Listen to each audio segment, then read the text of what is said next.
Армысыздар достар, қалайсыздар? Мақсатпен YouTube каналына қош келдіңіздер. Көктем жаймашуақ күндер Астана қаласы. Біз сіздермен бірге Мақсатпен компаниясында сатылымда тұрған бір бөлмелі пәтермен таныстыруға келдік. Біз қазір сіздермен бірге Астана қаласы, Алматы ауданы, 10 жағалаудамыз. Мынау Ғабиден Мұстафин көшесі. Тікелей баратын болса, Бауыржан Момышұлы көшесімен қосылады. Ал былай оңға қарай Шәкәрім Құдайбердіұлы көшесімен қиылысады.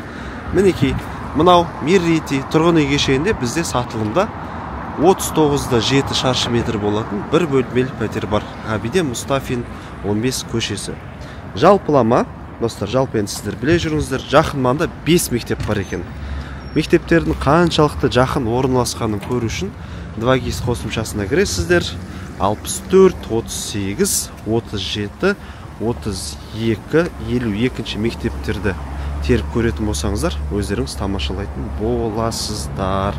Мінекей мынау Меррити деген тұрғын үй кешені, дәл осы жерде бізде бір бөлмелі пәтер бар сатылымда. Мынау есігін алды, балалар ойын алаңы, мына жерде футбол алаңы, арғы жерде арнайы ойын алаңы. Өздеріңіз көріп тұрғандай, үйдің сыртқы әрлеуі бағанақ сары облицовочный кірпіштермен жасалынған екен. Жалпылама бұл ауданы бағанағы район 7 поликлиники деп те аталып атады. Енді жақында орналасқан депші. Бір өздеріңіз көріп отырыңыздар. Қазір сіздерді пәтермен таныстыратын боламыз. Айта кететін жайт, бұл пәтердің бағасы негізі сатушы тарап қойған баға 16.500.000. Біз енді арнайы Мақсатпен компаниясын сатып алам деуші жандарына 16 миллион теңге нақ бағаға беруге даярмыз. Яғни ипотекаға да рәсімдесеңіздер болады, немесе тікелей бұлай сатып алуға әрекет жасап көрсеңіздер де болады. Міне достар, қарап өтіңіздер.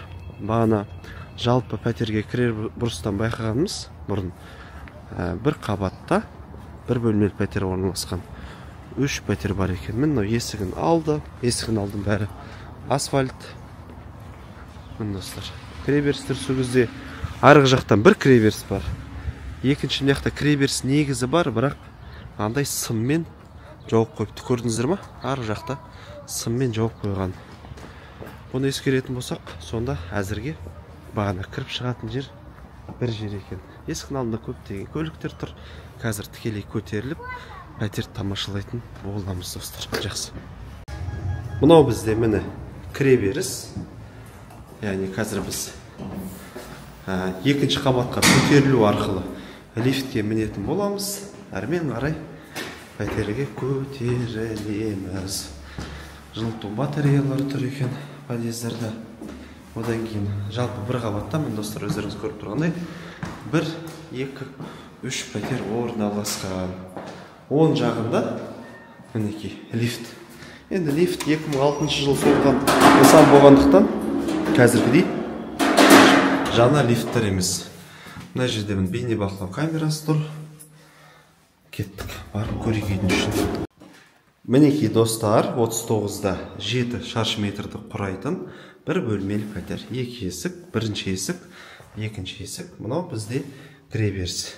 Кіреберістен сол жақта осындай тумба тұр. Жерінде линолеум. Оң жақта санузел. Мына жерде интернеттікі тұр. Енді өздеріңіз білесіздер ғой достар.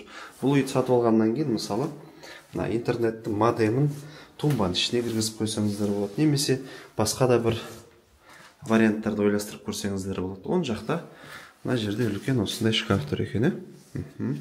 Бұны да өздеріңіз білесіздер. Сатып алған адам өзінің бағанағы ыңғайына қарай барлық нәрсені өзгертіп жасап алса болады. Сол жаққа бұрылатын болсақ, келесіде арка тұр. Келесіде арка, және де бұл бізде үлкен бөлме. Достар, жоғары қабырғалар бағана әктелген, натяжной потолок емес, жері линолеум. Балконның терезелерін қараңыздар, қандай үлкен, мінекей үлкен терезелер. Мына жерде жылыту батареялары толыққанды негізінде бұл жерде қандай жұмыстар жасау керек? Менің өзім жеке пікірім. Толыққанды обойларды ауыстырып шығу керек, және де линолеумды ауыстырып шығу керек. Енді былай жай ғана алып қоямыз десеңіздер өздеріңізге ремонт жасамай, енді шешім өздеріңізде. Бірақ кем дегенде мынау кіреберісін линолеумын ауыстырғандарыңыз дұрыс болады. Мына үлкен бөлменің үлкендігі 19,8 шаршы метр екен. Мына бізде ас бөлмесі 10,4 шаршы метрді құрайды. 10,4 шаршы метрді құрайды екен. Міне қарап өтіңіздер. Төбесінде мынандай қорықпен жасалынған. Жерінде кафель. Бұл жерде де енді өздеріңіздің еркі, өздеріңіздің қалауларыңыз.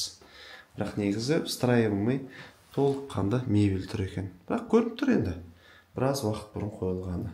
Бұдай холодильник. И мына жерде бізде балкон. Бағана Instagram каналыма түсірген видеода айта кеттім, балкондар негізі үлкен екен деп. Қараңыздар. Шынында да балкондар әжептәуір үлкен екен. Міне, достар. Балкондары әжептәуір үлкен екен. Міне. Балкон үлкен екен. Енді сіздермен бірге әрмен қарай барып, бағанадағы санузелді тамашалаймыз. Мынау санузел. Санузелді негізінде болашақта мына жерден екі қосылатын қою керек те, өздеріңіз сатып алатын болсаңыз. Бірі светті қосылатын, екіншісі бағанағының ауаны айландырып тұратын, циркуляция жасап тұратын құрылғыны қосқанға.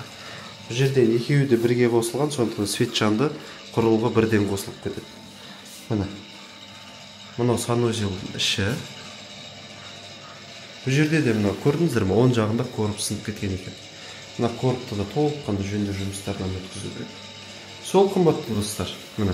Кішігірім енді кішігірім емес бір орташа вложение қажет, яғни не деп айтамыз? Өздеріңіз тұрмай арендаға берем десеңіздер, мына бөлмен линолеумын ауыстырмай қойсаңыздар да болады. Орташа жалпылам. Бірақ кіреберістің линолеум міндетті түрде ауыстыру керек.